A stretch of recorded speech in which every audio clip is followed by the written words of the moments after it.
And we are live. Welcome to another edition of DT Live. What I have planned for this evening is I'm going to try out another first-person shooter. I'm going to try out Ballistic Overkill. It's a game I don't know anything about. I actually just bought it and installed it today in Steam. It's available for Steam, on Steam for Linux, also available, for, of course, for Windows as well. Alright, let me get my coffee here. Normally don't drink coffee this late in the evening. It's about 7:45 p.m. here. But I felt like I needed it. Felt like I needed a little caffeine to get me through. Alright, let's see. What we got in the chat this evening? Paul is in the chat. He says, "Love your videos and live streams. Keep up the great work." Thank you, sir. Appreciate that, Paul. And MC Support. Hi, DT. How you doing, MC? And Paul, is it just me, or do wireless printers suck to set up in Linux? Yeah, actually, wireless printers can kind of suck to set up in Windows sometimes, too. My son has used Linux for many years, and he has grown to hate setting up printers, yeah. You know, I'm the kind of person, even though you can do a lot of things wireless, if I'm doing it for a desktop, I usually just plug in a wire. For printers, I usually put the printer somewhere close enough that I can just plug it into the machine. That way I don't have to fool with the wireless.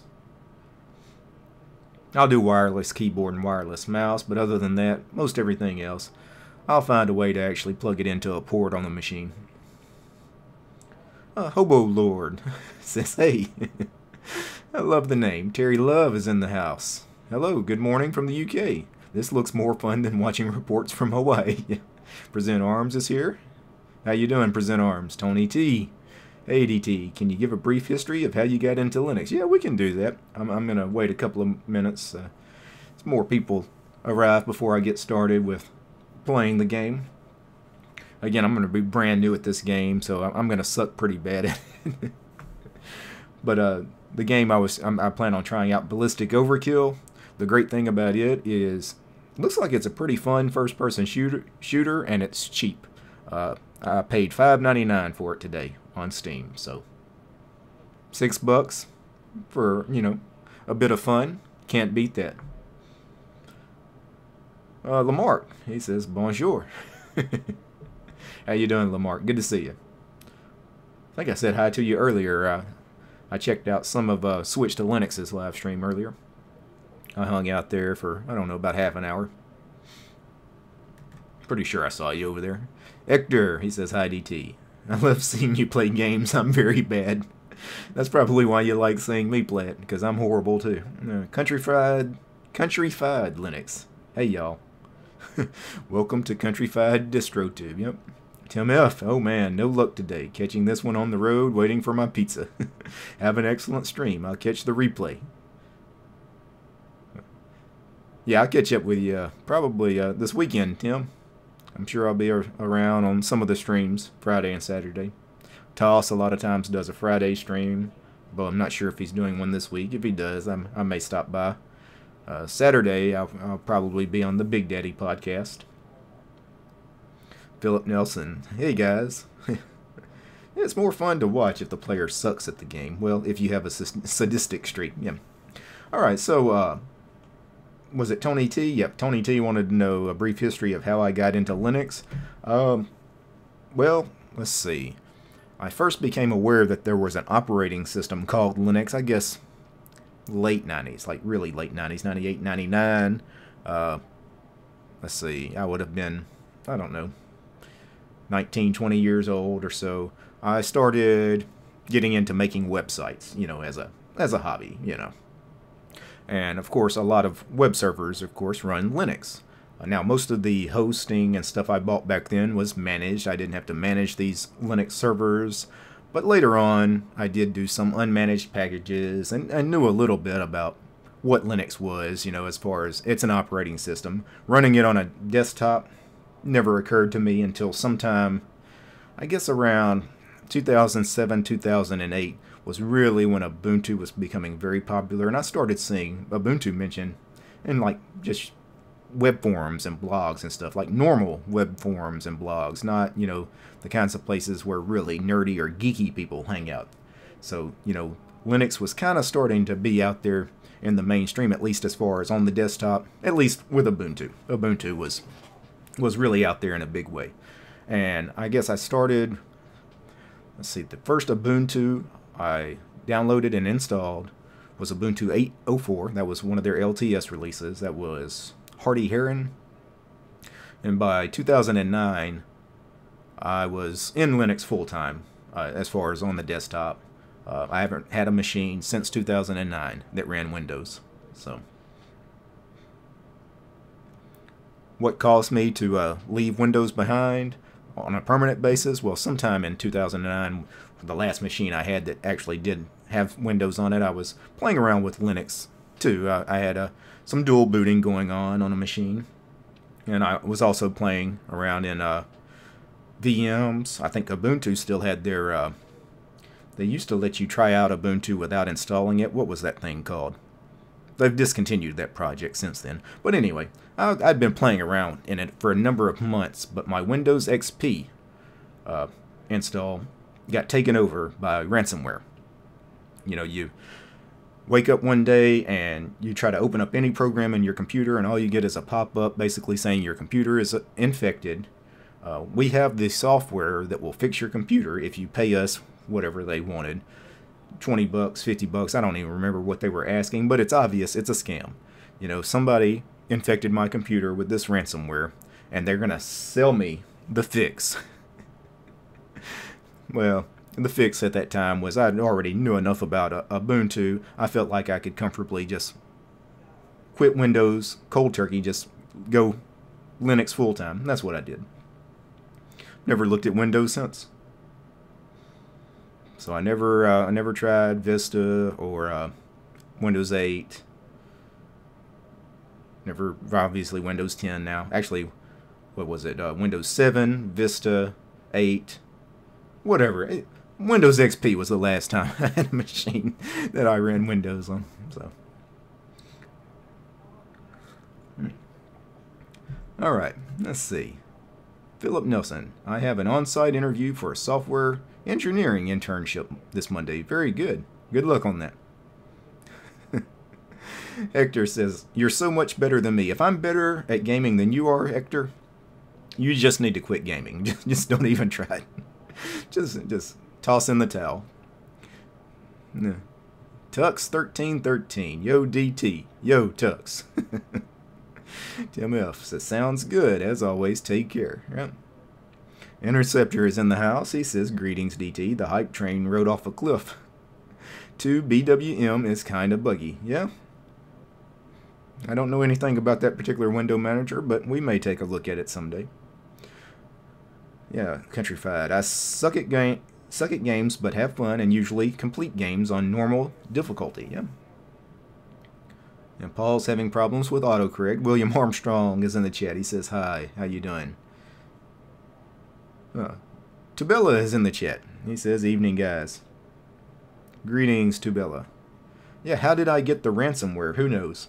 Who knows? Again, back in Windows, this is probably still the case. Most of the time you get your computers infected, of course, is downloading something you shouldn't have. Gaming is a big way to get infected. You know, downloading hacks or, you know, various game helpers or whatever. That's one way that they get a lot of people. I was never a gamer, so that's not how I was infected. I don't know exactly what I did to get infected, but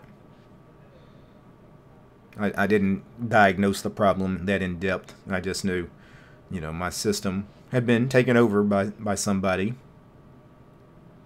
So, format the drive, install Linux, away we go. Keegan, he says, what's happening in the Pelican state? Not much today. It was very warm here today. Last Windows I used was XP, says Hobo. Yep.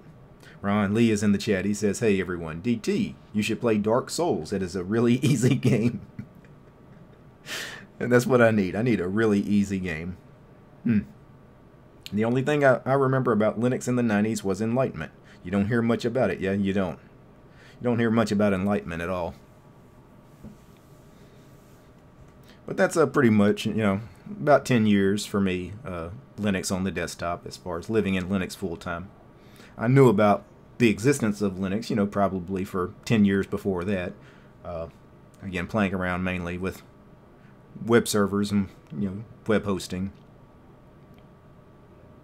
A lot of the web servers I've purchased over the years, the distros that they tend to run, of course, back in the day, Red Hat was very popular. Now, you know, CentOS and Debian are really kind of two of the most popular distros as far as web servers. Ubuntu LTS server is also pretty popular these days on the web servers.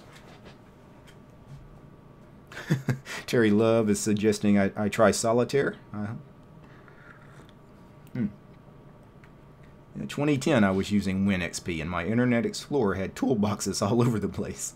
Yeah, I remember all the toolbars. You would end up with like your Amazon toolbar and your Yahoo toolbar, and you ended up with toolbars everywhere. All right, let me get my desktop here situated. Now, when I start playing this game, it is very possible most first-person shooters are going to capture my keyboard and my mouse, so I may not be able to come back to the chat for a while. So if I ignore the chat for a while, don't take it personally. I will mark my spot so I can come back. Let's see. Tony T says, no lie, I found Minesweeper almost impossible to win. Kerwin Jones is in the house. Hey, DT. How you doing, Kerwin? Good to see you, Kerwin. Alright, let me get Steam up and running here. Yeah, Ron Lee says he's not a gamer.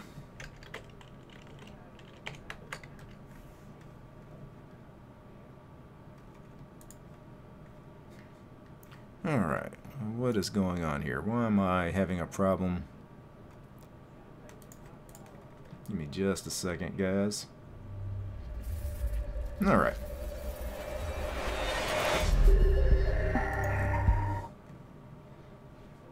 And I'm going to go ahead and load up Ballistic Overkill.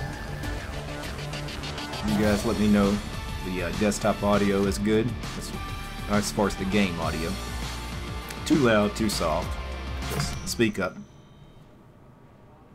Yeah, Tabella, first distros were Slackware and Debian back in the 90s. That's true. I think 93 was when Slackware and Debian first arrived on the scene. Alright. So, Ballistic Overkill. Again, I purchased this game earlier today, $5.99 on Steam. I guess it was on sale. Your standard first-person shooter. I did play around for a few minutes before starting this stream just to see what it was about. Basically, you have these classes: Berserker, Vanguard, Wraith, Shadow, Grenadier, Tank, Marksman. And you can choose what class of character you wish to play. I might play a variety of them on this stream. I don't know how long I'm going to stream tonight. We'll see. We'll see how this goes. But I'm going to choose the very first character here, the Berserker. And he is armed with something called a Cobra. It looks like, you know, your standard, you know, little bullpup machine gun. And then we have the Tormentor. Looks like a shotgun. Very weird lever action shotgun. I don't know what that's about. Of course, we have a grenade and a knife. For play now, you click play now and you get connected to some of the official servers. There are community servers we could connect to. Matter of fact, since we're not taking the game that seriously, let's check out some of the community servers. Let's see, 10 of 12 right here. And the map is called Hollow, and it is a team deathmatch. That's really kind of what I would like to do, is the team deathmatch. Some games are free-for-all, where everybody's against everybody else. That's tough, especially for a noob. Team play is a little bit better if you're a new gamer for first-person shooting, because you can just, you know, follow the people on your team that know what they're doing. Free-for-all, you're gonna get just completely raped. All right, so I will say the graphics on this game for, you know, a $6 game are really nice. Oh, okay. Well, that didn't go well. But my team won, so I must have joined right at the end of a game. As I died, I threw a grenade. Hopefully my grenade had some impact. But I got no experience points for that round. So now we have to wait for the next match. And we can vote. Do we want to do capture point? Now I like actually capture the flag, but everybody else is voting for what I said is the hardest thing for a noob. Free for all. That's unfortunate. Of course we have King of the Hill and we have Team Deathmatch. But it looks like everybody's going for the free for all. Quickly go back to the chat for a second. I can escape my mouse when I'm not actually involved in the game. So when it's at these menus I can get out. Let's see. Babbler says hi. How you doing, Babbler? Ron Lee's not a gamer. Terry Love. The first two distros I tried were Yggdrasil and Slackware. Yeah, from back in the 90s, from floppies. I'm very good. Slack. More Slack stuff. Surprised so many of you guys started on Slack. I've never been a team player. DT neither. Yeah. Been a while since I played a first-person shooter. Yep. Alright, we're waiting for the map to load, but this is the new match, and this is a free-for-all, so no more teams. No blue team and red team. Pretty much everybody I see on the map is my enemy. So, I'm ready. Let's see how this goes. And also, being a new user, what makes these things difficult is you don't know the map. You know, the other players, if they're familiar with the map, you know, they know all the good hiding spots and...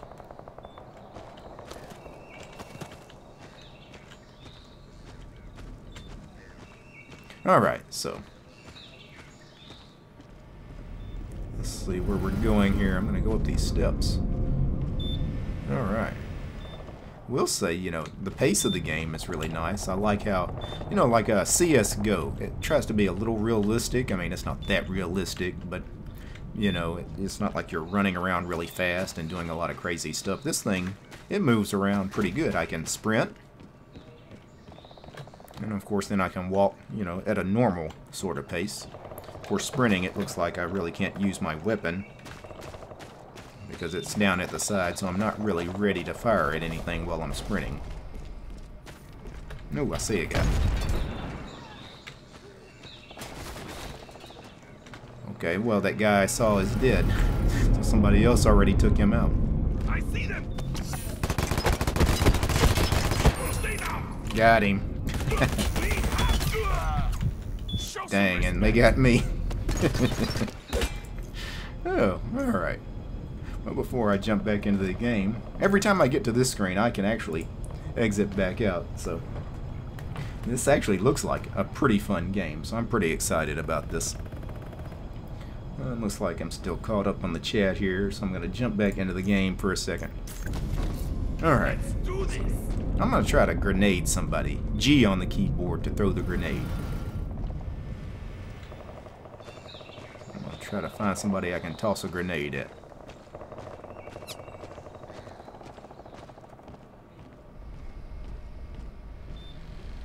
Of course, there's this health right here. I don't need it because I'm at full health. I see them.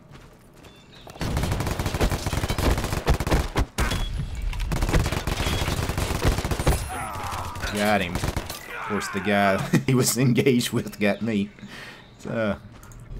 Free-for-alls kind of suck. I wish I could do like a capture the flag or, you know, the team deathmatch. We might change servers here in a minute.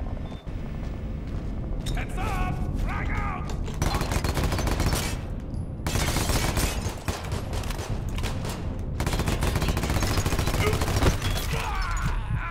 What? How did he kill me? I mean, there must have been somebody else hitting me there.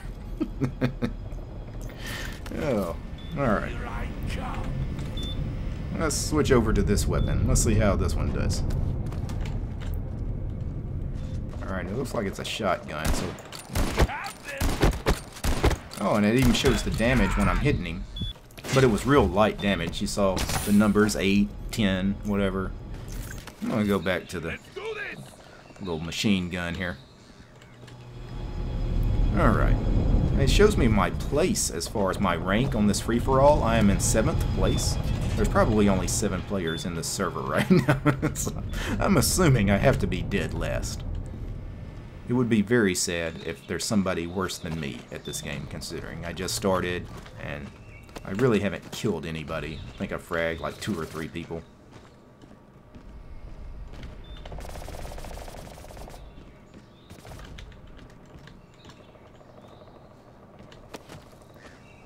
Alright. So there he is. Oh, that's alright. Well, that did not work out. You guys that were interested in seeing me suck really bad at a game, you guys that enjoy that, there you go. Take a sip of my coffee. Out of the DT mug. Let's see. Tabella, DT, are you using wine staging? No, I never use wine. I haven't used wine in years. When I first switched to Linux on the desktop, I played around with wine a little bit, but it never worked for anything. So, it seemed like 1/3 of the programs I tried in wine didn't work at all. 1/3 worked, but not very well. And then 1/3 worked perfectly. But it was so hit and miss, and it still is to this day, that wine is not worth fooling with. If you need to run a Windows-only program, you kind of just need to keep an instance of Windows around. Dual boot or keep Windows in a VM. Yeah, Hobo, makes me want to get back into 3D modeling. Blender 3D is a good package. Yeah, I wish I knew how to use Blender, actually.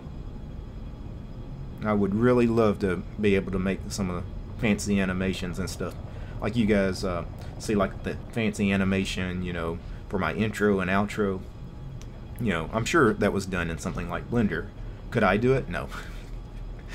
I probably could, but I would have to spend some time to actually learn that program. And it doesn't seem that user-friendly. Every time I've ever opened Blender, I've always thought, what in the heck is this? So, maybe one day I'll take the time to actually learn Blender. Yeah, Tabella, I certainly wouldn't do better. It's been ages since I played games like these. Omega God, good to see you. It says greetings, yep. I think I saw you earlier on Steam. I think I sent you a friend request, or you sent me a friend request. Yeah. Yep, yeah, I'm on Steam, if you were asking, yeah. So, Kerwin, he thinks side-scrolling Mario Brothers type games would be more fun and less getting shot in the head. I like Mario Brothers, and there is actually a good open source Mario clone called is it Super Mario Chronicles? Mario spelled with a Y instead of a I. Super Mario Chronicles, I think. I played it years ago. I'm assuming it's still around. Anyway, I was inactive on that server. You can't be inactive for too long or they kick you, but that's fine. I really wasn't digging the free-for-all, so let's see if we can find a team deathmatch. Let me mark my spot in the chat here. Alright, so let's see if anybody's doing team... No, actually, there's a capture point game right here. Let's see if I can get into it before that fills up. There were already 11 of 12 people in it. That's more my speed. Capture point or capture the flag kind of games. These team-based games where you have to go capture the other team's base. Those are fun. And because you're working as a team, they're a lot easier for a new user to get into. So it looks like I've been auto-selected for the blue team. Alright. And why am I in spectator mode? Oh, because the match has already started. I'd have to wait 8 minutes. No, we're not going to do that. I didn't know we'd actually have to wait here for a match to end. Let's go back to the servers. Let's see. Team Deathmatch here in South America. Let's try it out. Need more coffee. Let's see if we can get into this one. Yeah, Tabella, looking back at the chat, Tabella has done some Blender stuff. It rocks, but takes so much time to learn and get good at it, yeah?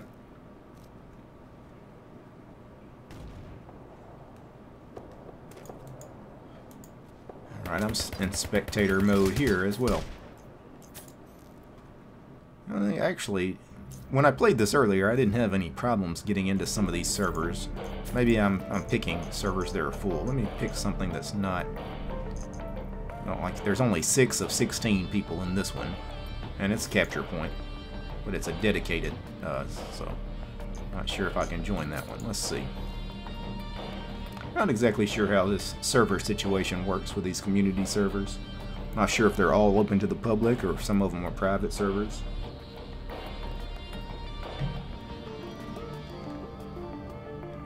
And Mark Yates is in the chat. What up, DT? I just got my problem fixed. What problem was that? It's a Chromium issue in the base code, it appears, that made trouble playing back videos on YouTube. Oh, okay. Yeah, YouTube is kind of buggy as far as the site in general. Alright. Okay, I was able to join this Capture the Flag game. What team am I on? It looks like I'm on the blue team, maybe? Yeah. So I can see my teammates here in front of me. I'm just going to follow these guys. Of course, this chick that's kind of half invisible, you see she's got like the sniper rifle. When she is still, the other team can't see her. That's part of how that class of character works. Again, I'm playing the Berserker class of character, which is kind of an all-purpose kind of character. Does pretty decent damage.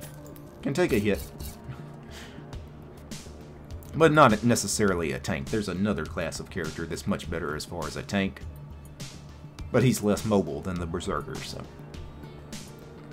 Alright, so they're voting for the next game. I would really like to play Capture Point, so that's the one I'm going to vote for.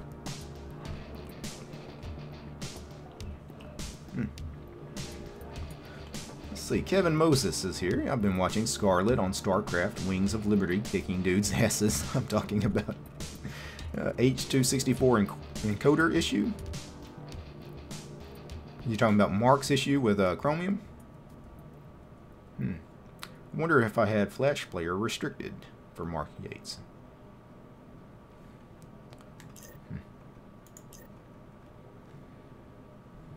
Alright, hey, you should try out Moria, a text-based console keyboard-driven game. It's in the repos.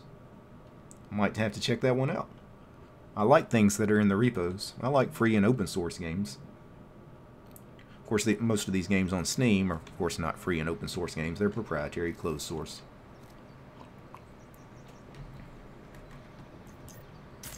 But every now and then, when you feel like gaming, you know, I'll throw down a few bucks for a game that I feel is worth paying for. I mean, this $6 game, even from what I've seen already, was definitely worth the $6. I mean, look at the graphics. I mean, the water and everything is really not bad. I have no idea what I'm doing in this map here. I don't see anybody else here. I wonder if there is actually anybody else in this map. I may be all alone.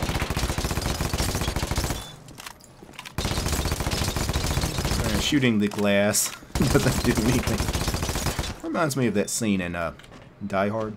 Shoot the glass.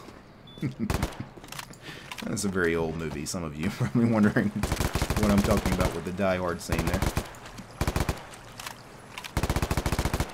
Okay, that's my teammate there. So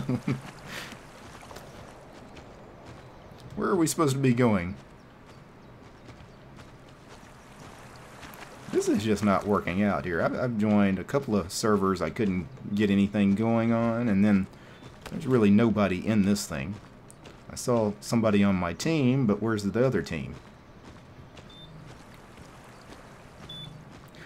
This may be one of those games where this is a problem. Maybe there's just not enough players around.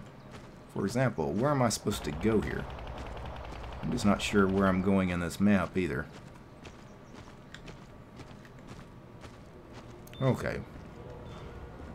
Now I'm in a different part here.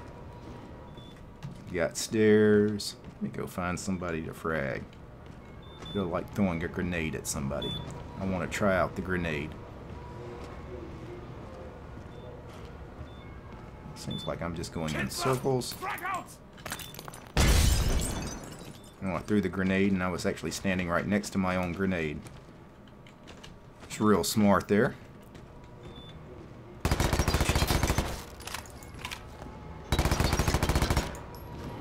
There is nobody in this map. Let me get out of here. Yeah, the other team only has one player. I mean, come on. Let's get out of this. Matter of fact, let me get back to the chat for a second. Sorry, guys. I'm going to find a game here in a second. We're still trying to find Mark Yates's problem. They disabled the Cisco H.264 codec. Yeah. Visual Vengeance is in the house. This is a dead game. The devs ruined it. You're talking about a Ballistic Overkill? I don't know anything about it, to be honest. I really had never heard of it till today. I was like, you know what? I'll check it out. It's a few bucks. It's a first-person shooter. I like first-person shooters. So, did you get the game key I sent you, DT? Yeah, it was in the chat in Steam. I may check that out. I appreciate you sending me that. I'm not sure if I'll get around to checking it out or not. I'll let you know though. Actually, when you sent me that key earlier, I was actually downloading and installing Ballistic Overkill to do this stream here. And also, I was recording some other video for the channel, which I'll probably publish tomorrow morning. Alright. You know what? Let's change classes. Since I'm already back here anyway, let's try a different character. What is this character? That is the Vanguard. He's high sustain and hit points. I don't know, so I guess he can take a lot of damage. He's effective at distance. At any distance, he recovers. And ammos after kill. Okay, this is Wraith. Okay, this is the guy that disappears when he stands still. He's for long range. Shadow. It's the stealth assassin. The grenadier guy here. High explosives, faster grenade. This is the tank here. He carries the big guns. Heals extra hit points from packs over time. You know what? Let's go with the tank. Why not? Let's just play now. Instead of doing the community servers, let's try to join like some of the official servers here. Yeah, if you like horror games, a game called Layers of Fear is free for a limited time on Steam. Okay. Kerwin says he's trying Fortnite, and I still don't see why it's so popular. Never heard of Fortnite. Maybe I need to check it out. William Owens. Hi, DT. How you doing, William?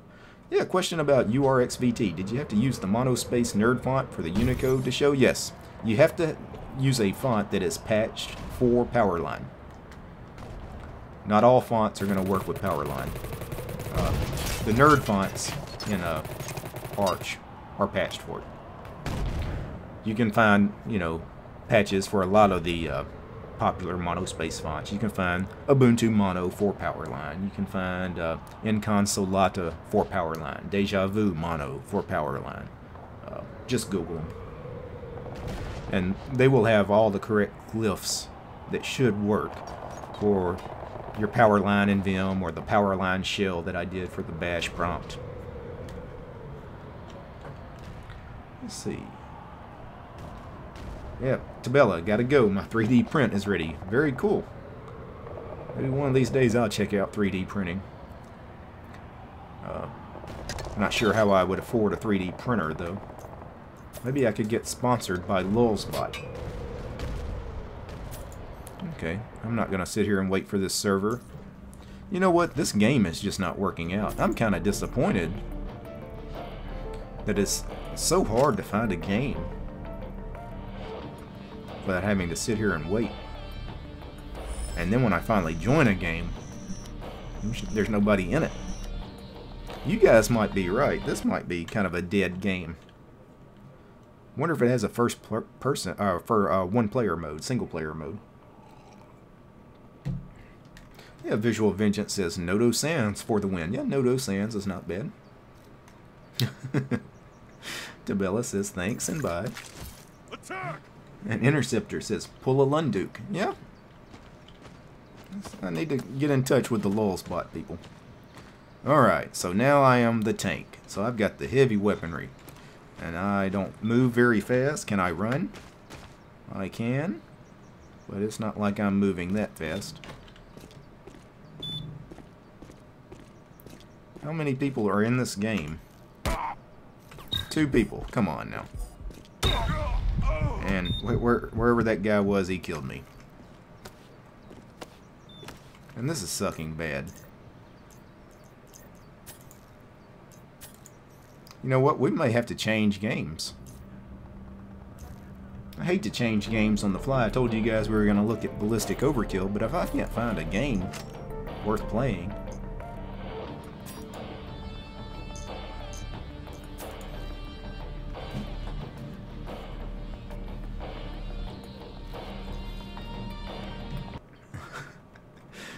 let's see. What the hell is Powerline? Kevin, Powerline is... well, I'll show you in just a second. Well, let's see if I can actually get into this game. No, I can't. I'm in spectator mode, but I'm going to be in spectator mode for at least 7 minutes. That's cool. Let me switch screens here. Powerline. Let me open up something in Vim. So this here is my Qtile config in Vim. You see this at the bottom that says normal, tells me I'm in normal mode here in Vim. Of course, I gets me into insert mode. Escape twice gets me back to normal mode. Anyway, this coloring and everything is called Powerline, this little bar at the bottom. That's a program that you install. It's a little extra extension called Powerline. That's usually what people are talking about when they talk about Powerline, is this extension in Vim. It's also this here in my terminal. See, I have the bash prompt here, is also kind of resembles the Powerline here in Vim. That is a program called Powerline Shell.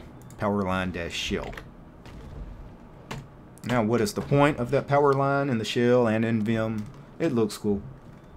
So, that is Powerline. Alright, yeah, so Mark, we love you, Derek. You're the man. Appreciate that, Mark. CR10S is a great printer for about $300. Oh, for 3D printing? $300 is doable. Yeah, Tabella's got to go. I'll see you around, Tabella.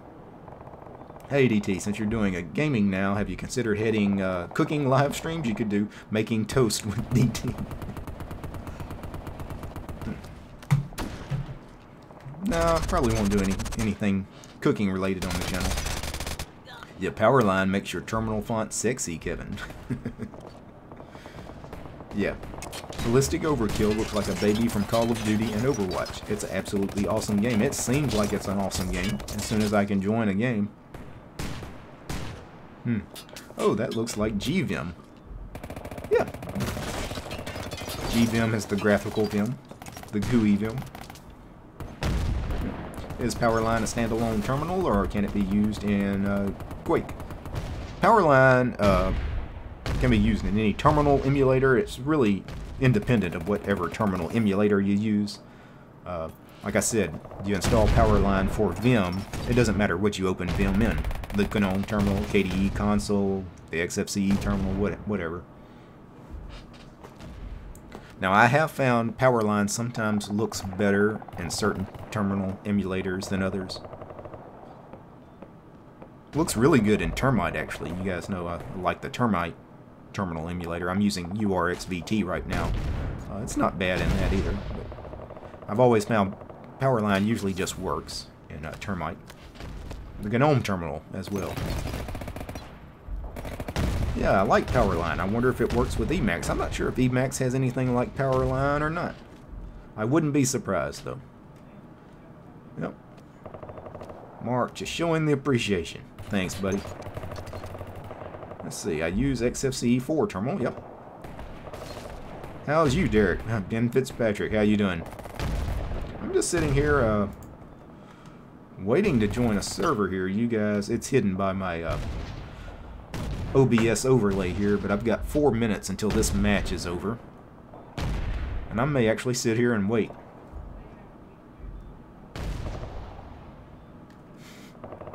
DT is in Louisiana, so that would be French toast, yeah? I like French toast. Really anything breakfast related. Anything that goes good with coffee, you know, anything sweet. Beignet. Great with coffee. Anyone using Tilix? I have used Hilux in the past. You know, just to check it out. Yeah, 4 minutes is too long. I would agree. Now it's 3.5 minutes. You know what? We're about to just switch games. I'm just gonna have to say, Ballistic Overkill is just not all that.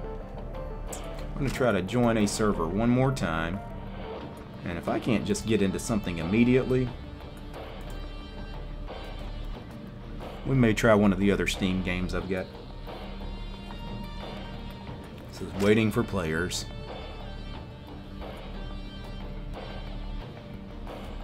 Yeah. Well, you know what? I'm gonna have to just give Ballistic Overkill kind of a thumbs down here. Because, I mean, we've been going here for about 45 minutes, and I've barely been able to play the game. So, there's only one thing to do in a situation like this.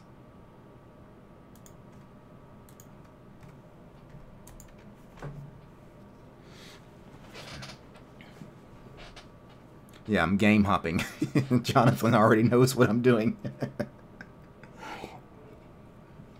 I'm going to play a game that I guarantee you I will have no problem finding a server and a game going. Ben, not me. I'm wearing fog hat while I watch. I'm hearing fog hat. Okay, yeah.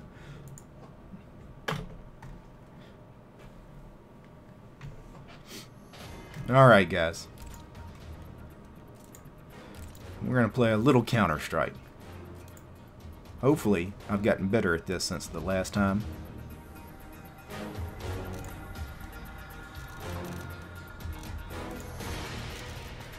Alright.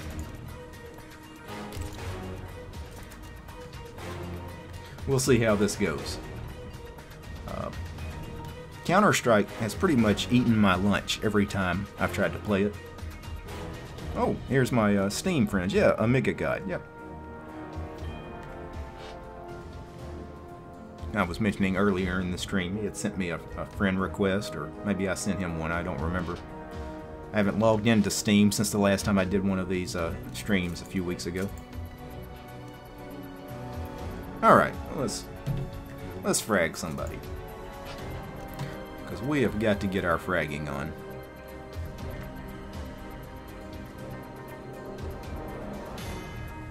Oh, Ben Fitzpatrick. By the way, Derek.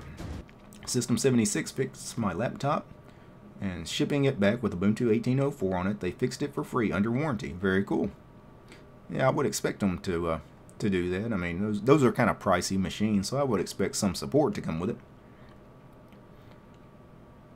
I've always wanted to buy a System 76 machine, maybe one day. I'd like to check out, especially some of their laptops. Yeah, the box weighs 8 pounds. I'm on a mission to find a BSD that doesn't suck, says Kevin. I tried Ghost BSD on the channel, and it wasn't too bad for the little bit of time I spent with it in a VM. You might check that one out. I didn't like TrueOS at all. Hated that thing. Yeah, Anas says try TrueOS. Well, you know, yeah, try them all. I mean, who knows what you'll like. All right. And what am I? I'm on Team Terrorists. What?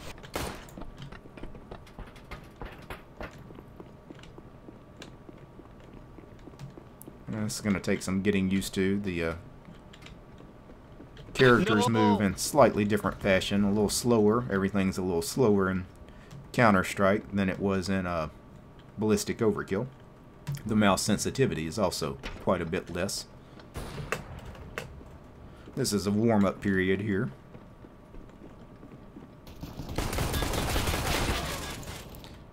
And even in warm-up, not very good. Looks like I'm some kind of Somali pirate or something.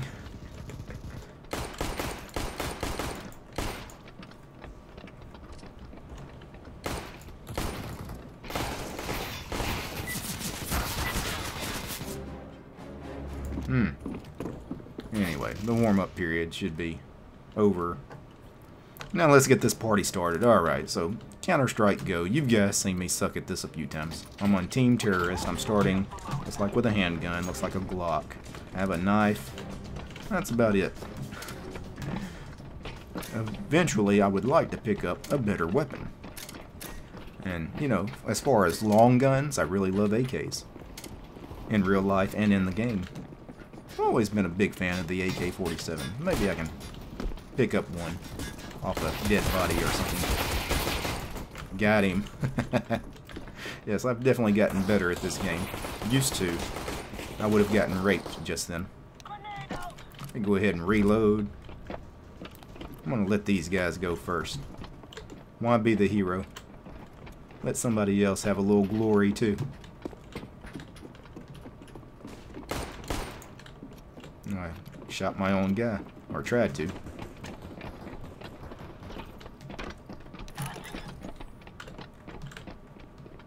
Okay. The bomb has been planted, but we killed the other team, so we won. So, it looks like Team Terrorists, we got our act together, so this should be okay here. Oh, I've got the bomb. Now, how do I plant the bomb? You guys in the chat. You may have to help me if I make it all the way to the bomb site. We'll see. I'd be very surprised if I make it all the way to the bomb site, though.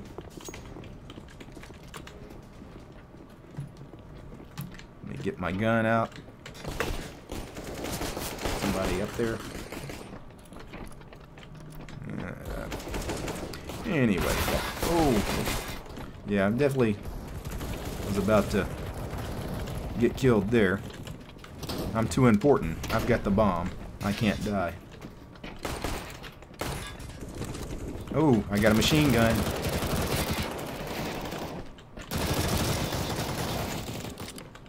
Reload.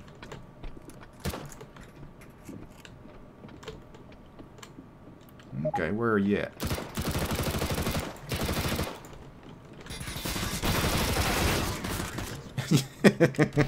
That was so bad. I got right up on the dude and I couldn't kill him. I need to get to the bomb site indicated by the big red X and stand on it and press the left mouse button. Well, maybe I'll get there one day. Alright. Yeah, this map haunts. I should try Cubes OS. Or maybe Kevin should try since he's looking for something cool to install. No, Kevin was telling me he was playing around with Void Linux, but it wasn't working out for him. And he tried OpenBSD, and that didn't work out for him either. Yeah, I'm not sure if I should go that way. Let's see if I can find another way. No.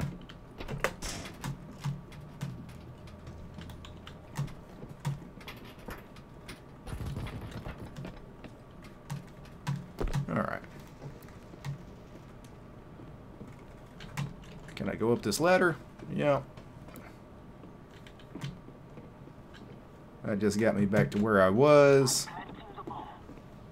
Just trying to get around where those guys were kind of dug in. Because that seemed like we were all just going to get killed there. Trying to go where we were going. Alright, there's a lot of dead counter-terrorists, so my team, I think, is doing pretty well here. Well, other than me. Yeah, the best BSD is pfSense? Okay. Networking is what BSD is good at. Okay. NetBSD is a great BSD. Yep. You need to go to the bomb site. Yep. DT, you know your weapons. Military service or misspent youth. Some misspent youth. But I do know some weapons. As far as firearms, yeah. I know a lot about guns. Let's see. Easy to set up and use is NetBSD with OpenBox. Okay. OpenBox, Fluxbox, etc. Very lightweight. Yeah. Sabian is pretty cool. Yes, Sabian is great. One of my favorite distros.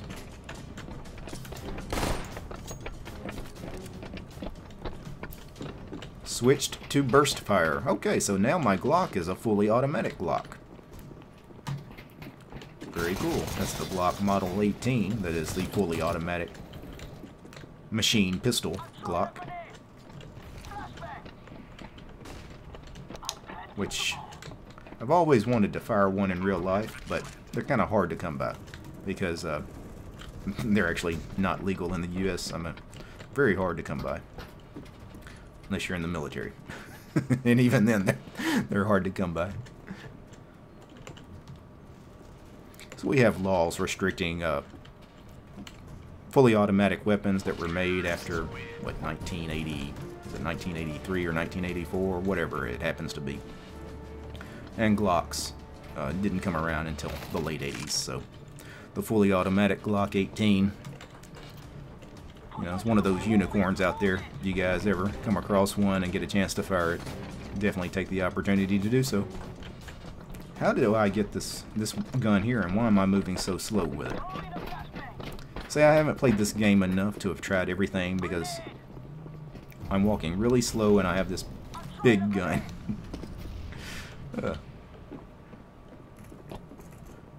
What kind of gun is this? This is Ted Bear 757's Negev. I don't know what a Negev is, but apparently a user called Ted Bear had it, and I took it from him.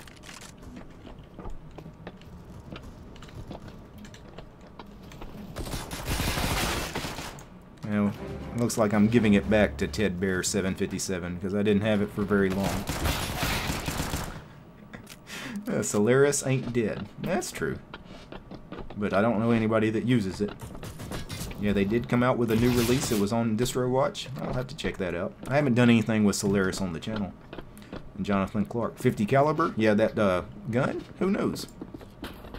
I wouldn't think because it was belt fed and it looked like it was an automatic weapon. You're not going to shoot a fully automatic 50 cal. Fully automatic weapon, you know, 9mm, you know, 45, you know, for pistol calibers.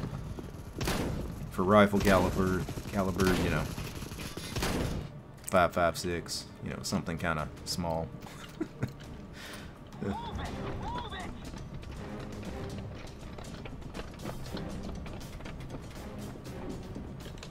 Yeah, only in the movies. Yeah. Talking about the fully automatic 50 caliber, yeah. In real life, yeah. You would never be able to handle that thing. It would just run away from you. There he is. Dang. You know, we started out pretty good in this game as far as Counter-Strike this evening, but the last couple of minutes I have just done nothing in this game. I think part of the problem is this map.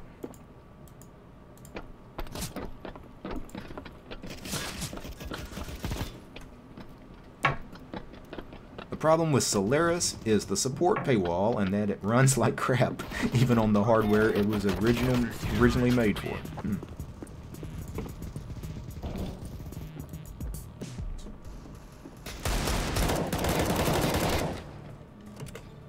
Alright. Let's see what we can do here. I've got my AK now. This is my weapon of choice. Love the AK-47. Shoots a nice medium-sized caliber, 7.62 by 39 for an AK-47, which is, according to the game, what this is. Of course, the AK-74 shoots a smaller round, the 5.45 by 39.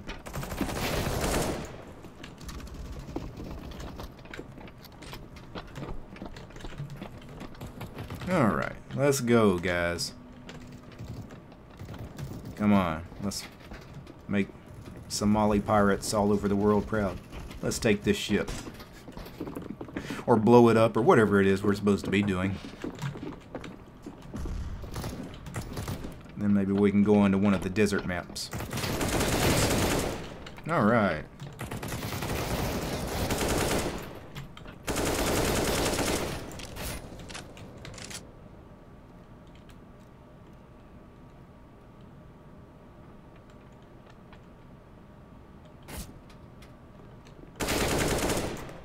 Got him.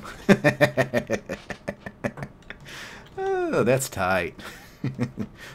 Now that I have my weapon. See, this was the problem. I didn't have a good weapon earlier. The AK-47. I mean, it's probably the most mass-produced weapon of all time. Mainly because they almost never malfunction. They just run. These great guns. There we go. I killed the last guy and our team won. Heck yeah. Alright. Let me pause the game for a bit. Or I'm going to exit out of it so I can get back to the chat for a second and enjoy my last couple of sips of coffee here. Alright. Yeah. Now, Mr. F is in the chat. I didn't know you were live. Sup, DT? How you doing, Mr. F? Let's see. Problem, yep. Remember when Ubuntu and Solaris shipped free CDs? Yep. That was a great program back in the day that Ubuntu used to do with the shipping out free CDs. That was, again, really when Ubuntu was starting to become popular. And no doubt the CD program helped. And then they recommended everybody that got the free CD to pass it on to friends and family, you know, spread it around. It's great marketing. Great to spread Linux awareness, actually. I wish they still did something like that. Huh. Let's see. A Mega God says, I ran Solaris for a few months on a couple of servers, but its CPUs offline from time to time. Okay. So now they run NetBSD and all CPUs work. Okay. Super says, I'm terrible at CSGO. Thank you, Super. Appreciate that. Tony T, in a room full of graybeards, Unix admins, someone mentioned Solaris and the room was full of rolled eyes. Yeah. Hobo says, never tried Solaris. Yep. Dating for adults, see my channel. No. How about let's not? Let's see. Remove. Goodbye.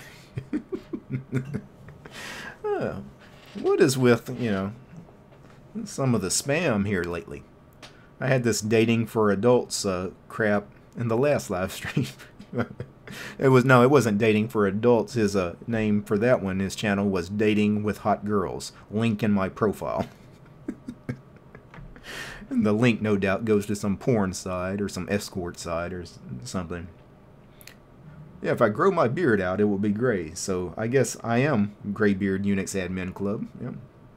Love the wooden stakes and the original Painkiller. Yeah. Favorite game of all time? I'm not much of a gamer, but if you're asking me my favorite game of all time, oh, let's see. The one I probably spent the most time in. You know what? Somebody mentioned earlier Super Mario Brothers. Man, I love those old original NES games. The original Nintendo system. Love Super Mario. And I loved Duck Hunt with the gun. Yeah, Sims on PS2, yeah. Some other cool games over the years from a variety of console systems. Let's see, some of the old Sega games. Of course, everybody got Sonic the Hedgehog was great. There was a Nintendo 64 game I really loved that was great at parties. What was the it was one of the Mario games where it was like a playing board where you know your characters were like pieces on a board and you moved around and there were different challenges and skill tests along the way. Forget what that game was. I'm sure somebody will mention it in a minute. Really like the snowboarding game. You guys remember Tricky? That was available, I think, on PlayStation and Nintendo. Yeah, Duck Hunt was cool. Yeah, I should try RetroPie. Yeah. Mario Party. Yep, Mario Party. That thing was great. We used to pull that thing out at parties. Yeah, Retro Arch is so much better. Retro Arch? Haven't heard of that.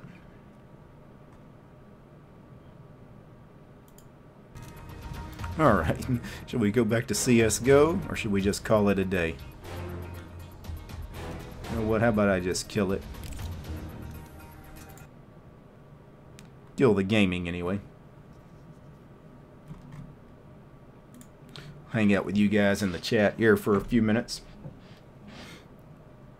Let's see. I ran Moria on X286 Pentium for 4 years. Wow, Frogger. Yeah, I remember Frogger. Ron Lee brought up Frogger. That was on the old Atari, wasn't it? I mean, that was way back in the day. Kevin Moses, lost connection. Anyway, Void has been my favorite distro so far. Run It is awesome, but my hardware wasn't fully supported. Yeah, everybody seems to love Run It, the init system that the Void guys have developed.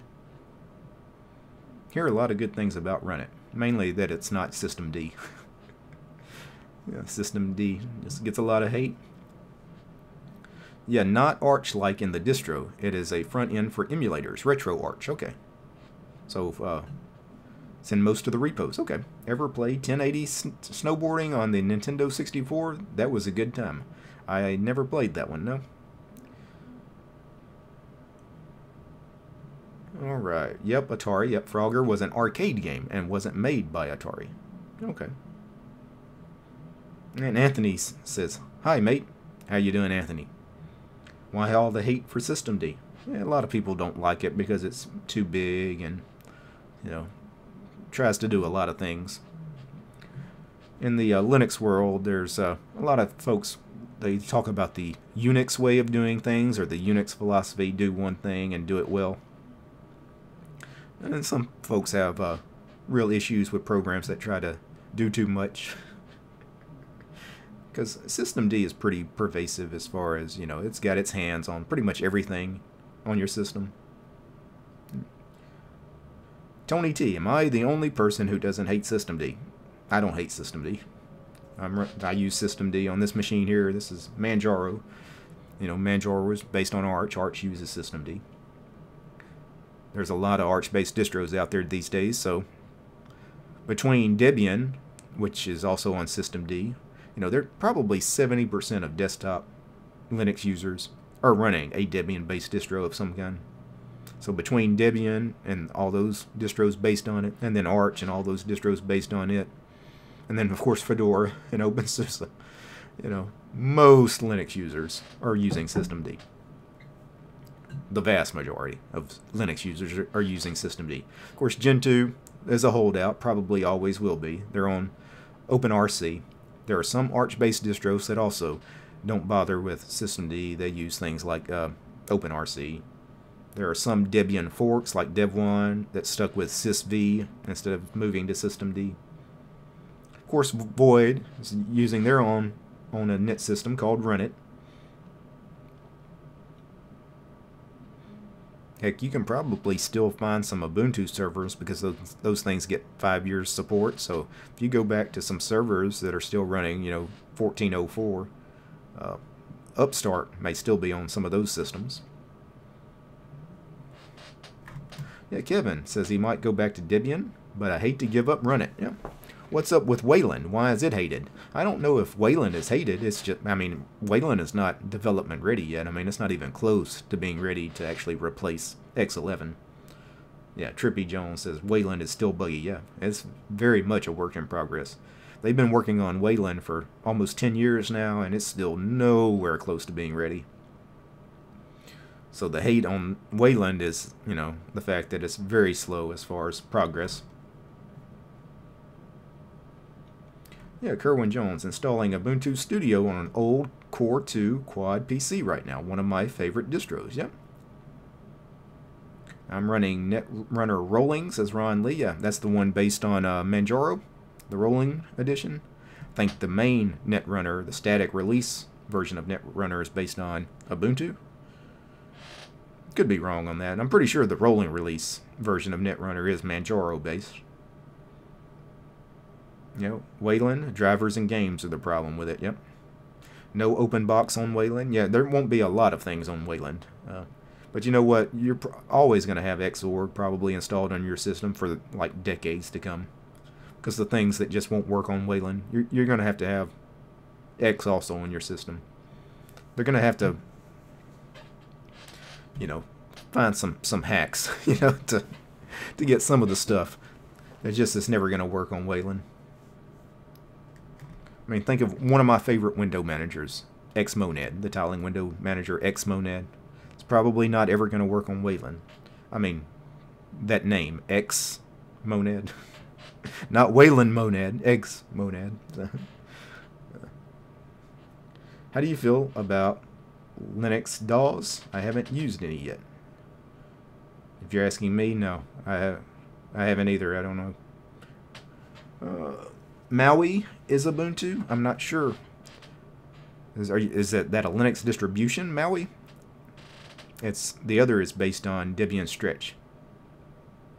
Okay. Yeah, probably were we talking about Netrunner? Do you like ThinkPads, or are you a normie? If you're asking me, I don't mind ThinkPads. I was thinking about buying one. Actually, an old ThinkPad to play around with. Yeah, Hobo says, I gave Xmonad a try. I find Haskell cryptic. Yeah, the Haskell programming language is tough.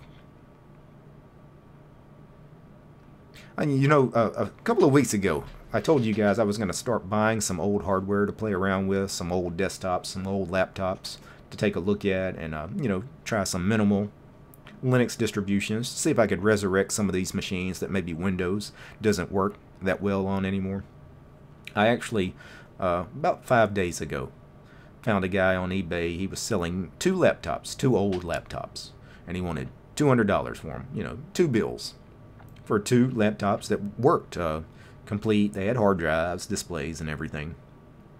So I purchased this this package deal from this guy for these 2 laptops, and the next day I got an email from him saying he was gonna have to refund my money because he had actually sold those machines 2 weeks earlier, but he still had the machines up for sale on eBay 2 weeks later. So, but I've still got some money set aside. I'm gonna buy, you know, 1 or 2 old laptops to play around with, you know, to do some stuff on the channel.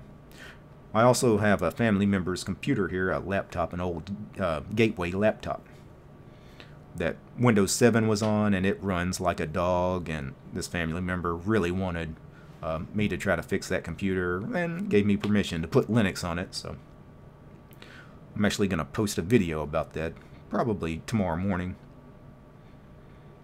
Let's see. Try i3. It's really easy to set up. Yeah, compared to Xmonad, i3. It's easier to set up. So is Awesome Window Manager. It'll be much easier to set up. Qtile that I'm using right now is really not bad to set up either. This is the Qtile window manager here. You know, super enter opens a terminal for me, super enter opens another terminal. And this is all like layout based. The layout here is called Monad Tall. You can see it right here. But if I super tab, I can change layouts. So this is the stack layout. Now I still have those 4 or 5 windows open, but now they're in 2 different stacks. This layout here is one called Ratio Tile. This layout here is just called Tile. This is Tree Tab. I still have those 5 windows open, but you see this bar on the left hand side.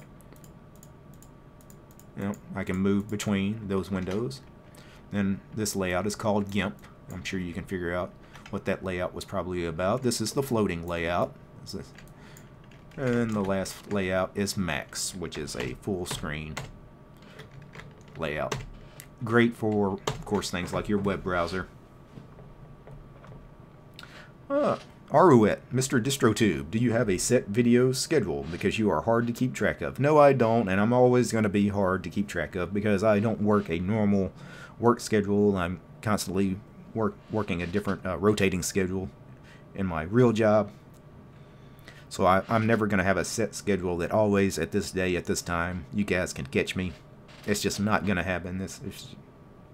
I wish I could, but at least right now, that's not possible. Jonathan Clark, what are you installing on the Gateway? Well, like I said, I'll post that video in the morning, but I'm putting Linux Lite 4.0 on it. And more talk about how bad Solaris is. Let me get back to so you guys can see what. Yeah, Netrunner and Maui forked from Netrunner Maui. Okay, so the Maui talk earlier, yeah, was about Netrunner. I do believe that Maui is to be discontinued. So Maui is a Linux distro, apparently one that is either now defunct or will be very shortly. I collect Unix servers and workstations, so if you need any more advice, just hit me up on Discord. You collect Unix servers and workstations? Okay. That's an interesting hobby. It's very cool, actually. Alright, let's see. What have we got here? I've been streaming for about an hour and 10 minutes. I do apologize that Ballistic Overkill, I expected that game to be a lot more fun than it was. Actually, it was a fun game, but there was just no games to be played as far as the multiplayer games online. It's very hard to find a server or anything on that thing.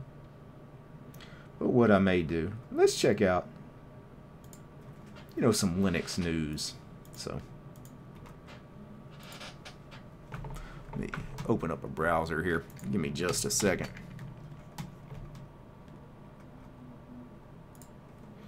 Alright, of course it goes to the Manjaro homepage. I still haven't changed the default homepage here on this installation of Manjaro. This was the Manjaro i3 edition, by the way, on my main machine, but I have a Qtile and an Xmonad session. I'm in Qtile today. I will eventually log into the i3 session and check it out. It's just I was saving it when I actually take a look at i3 on the channel for the Obscure Window Manager project. I want to come at i3 kind of as a new user, so I don't want to do too much with it ahead of time. Of course, the first article for Linux here in Google News is actually this article that I took a look at earlier today. This Register article about Microsoft loves Linux so much that its ropen install script removes your bin/sh. If you guys didn't see that video earlier today, yeah, apparently Microsoft created a Debian package for its ropen program, whatever that is, and this install script basically can damage your machine. It has some pretty bad practices in the way it creates links to things, and of course rm for remove/bin/shell. That's not good. I mean, why is that even there? Why would you put that thing there? And then later in the script you get some more remove stuff. You even get remove rm-rf for recursive and force. Like, somebody at Microsoft really thought this was a good idea for the install script. And that's scary. Microsoft is a multi-billion-dollar company, and somebody working for that multi-million-dollar company actually wrote that. Like, I could show this script to a complete Linux noob that just knows a little bit about bash scripting, and they would see rm/bin/sh and go, wait, what? Yeah. Alright, let's see what I missed in the chat here. Sorry, guys. Yeah, cool. I'll have to check it out after work then. This was Jonathan. Yeah, mostly SGI and Sun for your Unix servers and workstations. And the first IBM Power 1 AIX server. Very cool. Yo, my man, what about trying Regatta OS and Metamorphose Linux? Great Brazilian distros. I have heard of Regatta. It might be on my to-do list to check out. I've never heard of Metamorphose. Might have to write that one down. Meet your girl for the night. See my channel. Let's report you. Let's see. Unwanted commercial content or spam. Yep. Pornography or sexually explicit material. We'll go with spam. We'll report that guy. He's gone. For now. He'll be back, though, with a new name. Write a Qtile config in HY Lisp. I'm a Unix, Linux server, and Cisco nerd. bin/sh is not essential. How do I get my girlfriend to use Linux? Good luck with that, William. Don't tell them it's Linux. Don't try to tell them the difference between Windows and Linux. Mainly your girlfriend, probably all she uses is something like Facebook. Maybe occasionally something like YouTube. Just show them where the browser is. Don't even mention anything about the operating system itself. They'll never know. They'll think it's Windows. Matter of fact, say, hey, honey, look at this brand new version of Windows that just came out. Go with that. Yeah, Metamorphose is Debian testing. So it's based on Debian's testing branch. Tell her it's amazing and fast, and Netflix will still work. Yeah, that's a good idea there. Isn't there an OS that is just a browser? Chrome OS? It's probably the one you're thinking about. Let's see, some other Linux news here. I'm just skimming Google News here. Dev1 2.0, Debian fork for Linux users who want to avoid systemd. There you go. There's some systemd hate right here in the news feed here in Google. How to select the right enterprise Linux. And of course they got a Red Hat picture here. Chromebooks with Linux can run Windows apps, but it's not easy. Yeah, Mark Shuttleworth dishes on where Canonical and Ubuntu are going next. Now let me click on this article. I'm not actually going to read it. But if you guys have been following Ubuntu, Canonical, and Mark Shuttleworth lately, have you guys seen how much weight this guy's lost? This guy's lost something like, I think he said 40 pounds in the last, I don't know, 6 months. He's really, well, I can't play a video. Not on the stream. It might get me taken down. But this guy has lost a ton of weight. Yeah, no. Anyway, for those of you wondering, maybe you guys are also looking at, you know, needing to shed a few pounds. Maybe ask Mark Shuttleworth how he got it done. Of course, he's got a lot of money, so he can, you know, hire personal trainers and nutritionists and things like that. It's a little tougher for the average Joe. Morality, hello DistroTube, the most chill Linux dude on the planet, or on the internet, yeah? Yeah, Anthony, I tried to switch my mom to Linux, and she always thinks that Mac OS is and will always be the best OS. Then she asked me, what's Linux?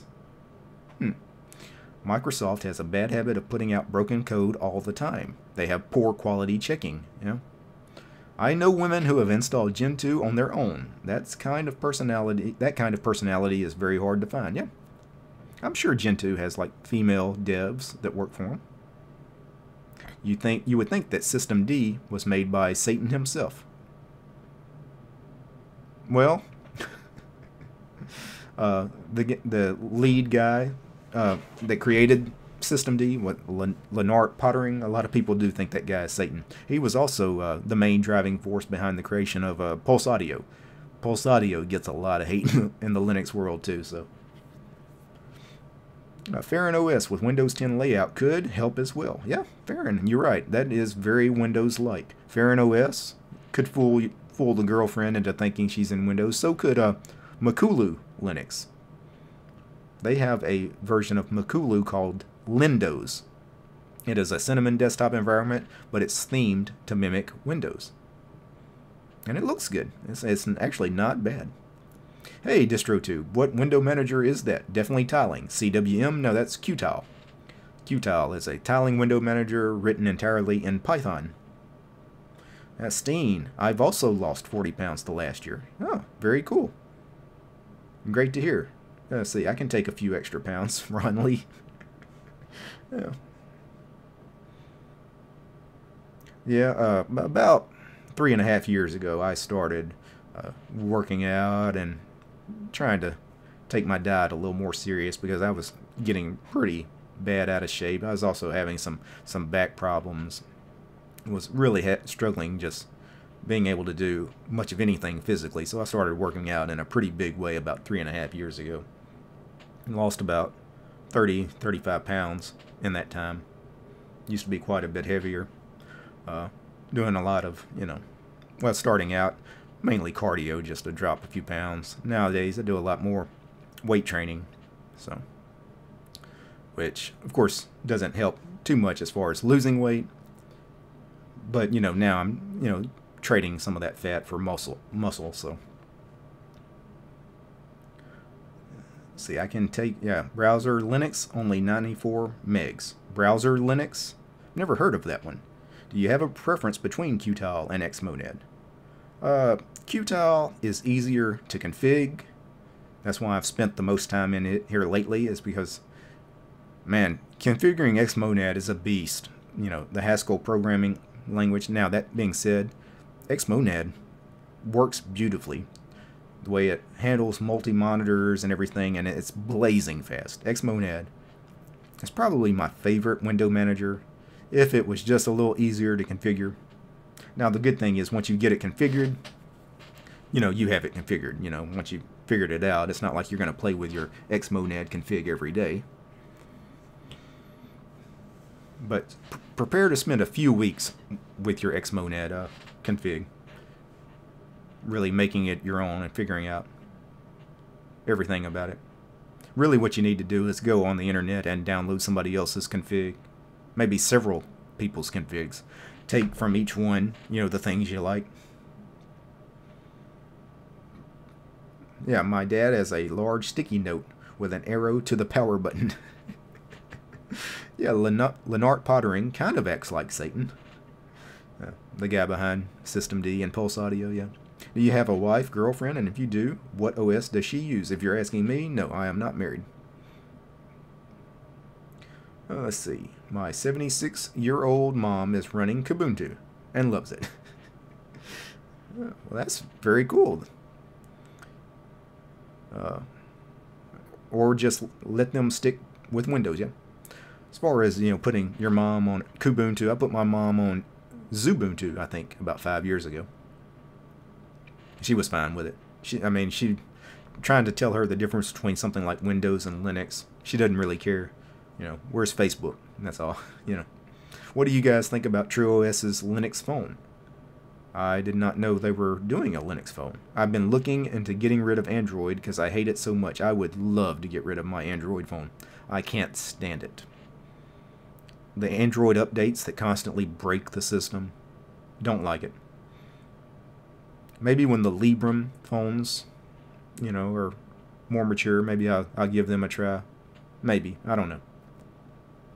I'm stuck with my phone for now, though. I just bought this phone that I've got 7 or 8 months ago.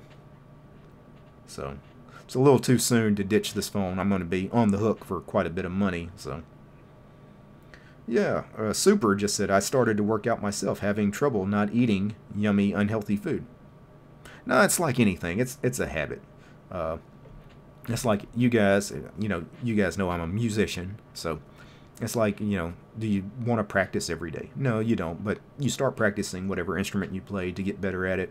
You do it every day. After a while, it becomes a habit. Pretty soon, it becomes a habit that you're going to stick with your entire life. It's no longer a chore. It's not something that somebody has to make you do. It's just a habit. Same thing with studying something like martial arts. Same thing with working out. You know, you get to the gym 3 or 4 times a week. You know, those first couple of weeks, yeah, it's tough. You don't want to go, but you just do it. After a couple of months, you know, maybe you still don't want to do it, but it's not that bad. A year or 2 down the road, it's just part of your life, you know. It's just, you stick with it. It's like going to school. You know, when you were a kid, your parents made you go to school, of course, otherwise you wouldn't have gone.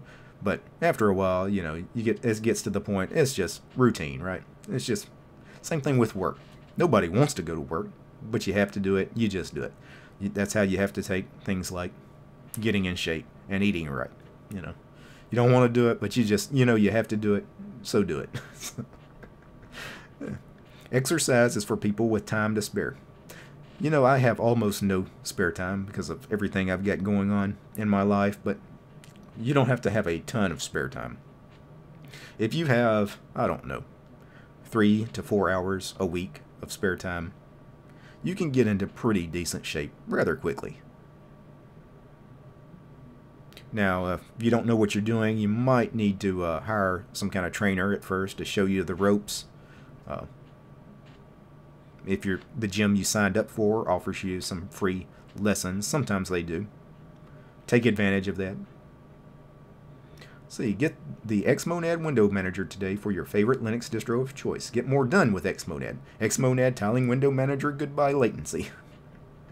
What's your favorite programming language? I'm not a programmer myself, but as far as the languages I'm comfortable doing something in, I don't mind Python that much. Of course, I mentioned earlier in the stream that I've done some web development stuff in the past. So I can PHP. I'm all right with PHP. Of course, scripting languages. HTML, CSS, some JavaScript. I don't mind playing around with MySQL databases, that sort of thing. Bash scripting. I can do some simple bash scripting. Not a master at it by any means, but yeah, Pottering is pompous, but he did program Pulse Audio when he was a teenager. Yeah, there's something to be said for that. And whether you like Pulse Audio or not, I mean, it's an accomplishment. I mean, there was a need for Pulse Audio. It's not like, audio was good on Linux before Pulse Audio. Could it be better? Yeah. But could it be worse? Yeah, it can be a lot worse too. Let's see. Librem, is that true OS or what? That's a good question. I'm not sure. What is the Librem wondering? Hobo is also asking. I'm wondering about the Purism phone. That's the Librem Purism. Let's see. What instrument do you play? My main instrument is the trombone. I play a few different instruments, but as far as the one I can actually do something on, as far as in a serious way, yeah, the trombone. Matter of fact, that might be a great way to end the stream. Let's play you guys. I actually do have some recordings of myself around here somewhere. Yeah, Mark says school. We're too cool for school. Yeah, it's going to the gym that kills any type of program. Yep. Hobo, he likes C++ and Vala. Yeah, you don't have to do it. Your subconscious tells you to. Yeah. It's like anything. You just got to create a habit. You create a good habit. I mean, you can either create a good habit or you can create a bad habit. But they basically work the same. You just get into a routine and you stick with it. It'd be nice if those habits were good habits. Yeah. Hobo, I started push-ups today. That was intense. Haven't used those muscles. Yep. I like Python, but I'm just learning. Yeah, I'm not a Python master. Like I said, you show me some simple Python scripts, and I kind of know what's going on in them, though. Yeah, trombone is the best brass instrument, bar none. Well, obviously, I'm going to be biased, but I would agree. As far as the range of the instrument, it's got that perfect range as far as bass to, some notes in the treble. Like trumpet, it's just too high-pitched. Especially when you get a lot of them together. Like, you can get a trombone ensemble together, and that thing sounds gorgeous. You can't really do much with a bunch of trumpets, because they're all high-pitched instruments. It's because, I don't want to get too technical as far as the physics of sound and everything, but the overtones. The trombone is really in that sweet spot as far as that baritone range. 8-string guitar. I am a metalhead. That's trippy. Very cool. I can listen to some metal. It's not my thing, but I can respect people that can play. Whether I find it tasteful or not, I don't.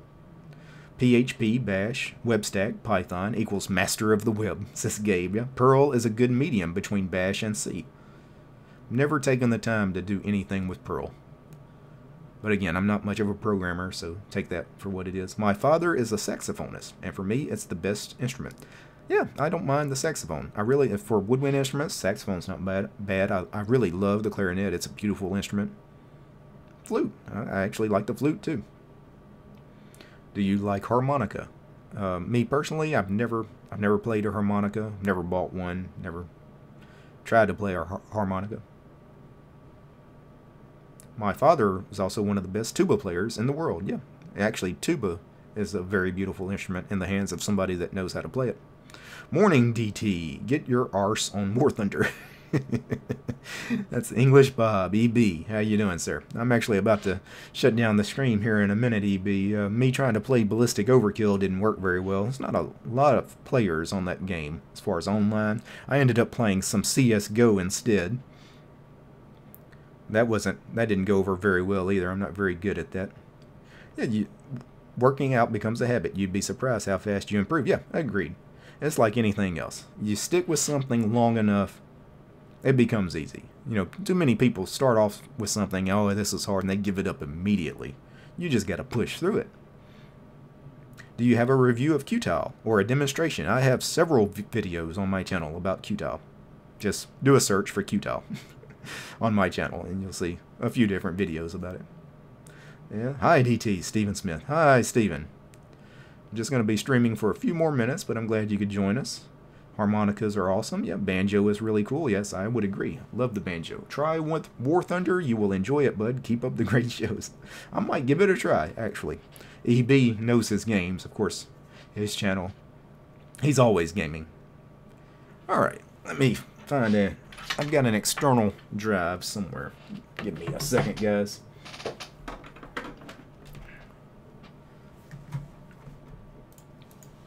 Pull up a file manager here.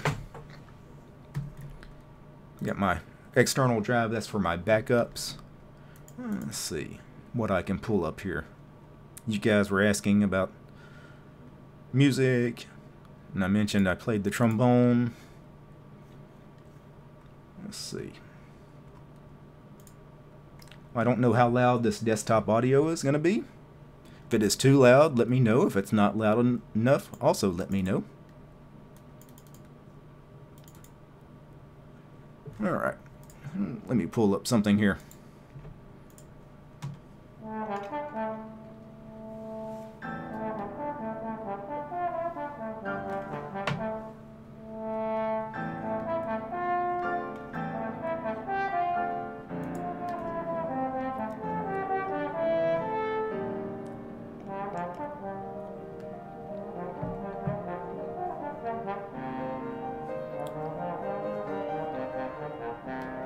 Now this is a live recording that I made a number of years back.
And that was just a little bit.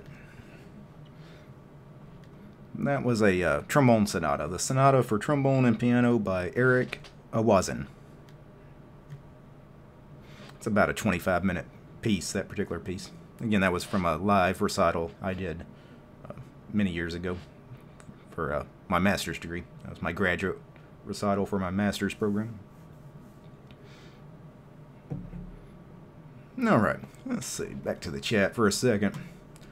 Let's see. I feel summer creeping and it's time to sing. It's on Steam, English Bob. War Thunder, I'll check it out. Let's see. Giving up OpenBSD after a few minutes was the best decision I ever made. Mouth harmonica. It's the Python of music instruments. Everybody can pick it up and play. I might have to buy me a harmonica one day just to play around with it. Let's see. So do you deal with the groupies? Oh wow, DT, that sounds awesome. Thanks, Kerwin. Appreciate that. I got a thumbs up from Paul. Thanks, Paul. Yeah. Only the best people use Linux. I would agree with that. We've got a much nicer community over here than the Windows community, the Mac community. We can be kind of snobbish and arrogant, but other than that, we're pretty cool for the most part. Dreaming says, nice, clean playing. Big props to you, sir. Thank you, Dreaming. The soulful sounds of DT. Goku sounds pretty good. Yeah, thanks. And Jonathan, wow, that's great. You should work some of it into your intro. Yeah. I've thought about maybe recording something, you know, for an intro, you know, doing some of my own music or some of my own playing. Ron Lee, oh yeah, we're rocking. We're rocking. I'm not a music expert, but it sounds good, and I love the piano added. Yeah, very good, sir. Yeah. Wow, cool. Loved it. Excellent. Talented. Very good. I'm glad you guys enjoyed some of that. I've mentioned several times, you know, about, you know, being a classical trombonist, but I don't think I've ever played anything on the stream. If I have, I know I haven't probably played, you know, a few minutes worth like I just did. Let's see. You are fine and incredibly talented. YouTube, you're inspirational, informative, kind, and care, also creative. Oh, appreciate that, Mark. Thanks for the kind words. Your videos and very professional. You're the best. Well done. Mark, thank you, buddy. Appreciate that. Sincerely. Giving up Windows had decreased my stress level. Me too.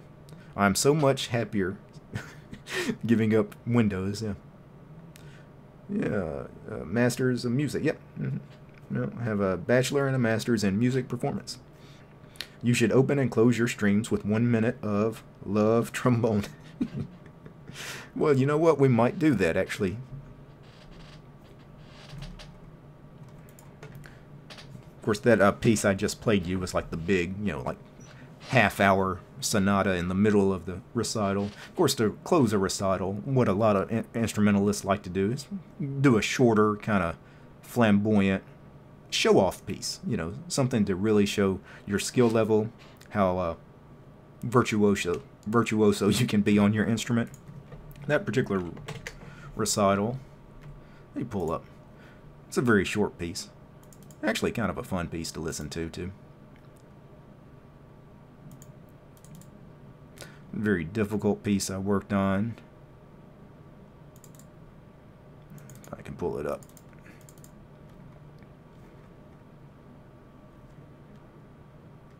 Yeah. Switch views here. This piece here is called The Patriot by Arthur Pryor.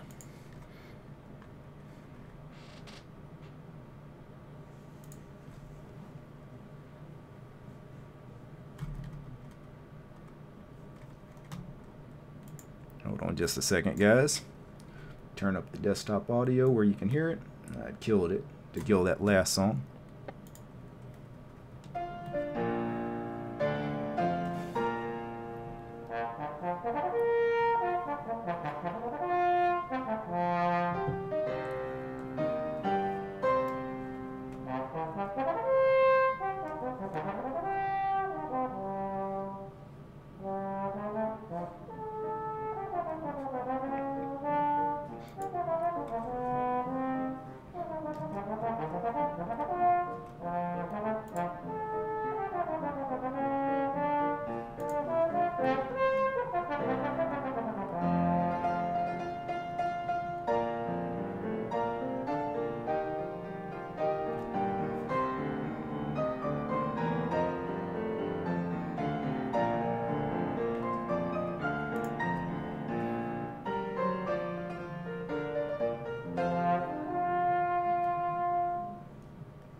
Alright guys, I'm going to go ahead and kill the stream. Actually, I'm going to let this play out until the end of the stream. I do want to thank all you guys for hanging out with me today. I'll let the song continue to play, but I do want to give a special thanks to all my patrons. Peace, guys.